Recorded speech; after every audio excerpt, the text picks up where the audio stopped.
Welcome to Rahul spoken English. ఇప్పుడు మనం ఈ వీడియోలో పార్ట్స్ ఆఫ్ ఇట్ నేర్చుకుందాం. పార్ట్స్ ఆఫ్ ఇట్ అంటే ఏంటి? తెలుగులో భాష భాగాలు అని అంటారు. ముందు డెఫినేషన్ చూద్దాం friends. They are 8 parts of it in English. 8 parts of it ఉన్నాయి ఫ్రెండ్స్ మొత్తం. ఓకేనా? అదేంటో డీటెయిల్గా నేర్చుకుందాం. నౌన్ అంటే నామవాచకం. ప్రొనౌన్ అంటే సరినామం. వర్బ్ అంటే క్రియ. అజిటివ్ అంటే విశేషము. యాడ్వర్బ్ అంటే క్రియ విశేషము.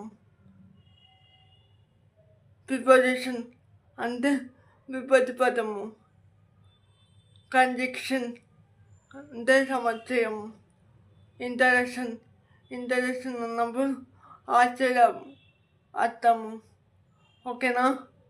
డీటెయిల్గా ఇప్పుడు ఒకటి నేర్చుకుందాం.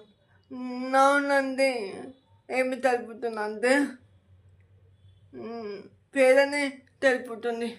అది పర్సన్ నేమ్ కావచ్చు, జంతువుల నేమ్ కావచ్చు, వస్తువుల పేరు కావచ్చు, ప్లేసెస్ నేమ్ కావచ్చు. ఓకేనా? కొన్ని వర్డ్స్ చూద్దాం, మీకు క్లియర్గా అర్థమవుతుంది. Okay, Ravi, phone, Hyderabad, dog. Okay, ఇవన్నీ నౌన్స్ మాట. Okay, one example, I have phone. నా దగ్గర ఫోన్ ఉంది. ఫోన్ అంటే నౌన్ ఇక్కడ. ఓకే, నెక్స్ట్ ప్రొనౌన్ ఏమి తెలుపుతుందంటే నౌన్ కన్నా బదులుగా వాడేది ప్రొనౌన్. ఓకేనా?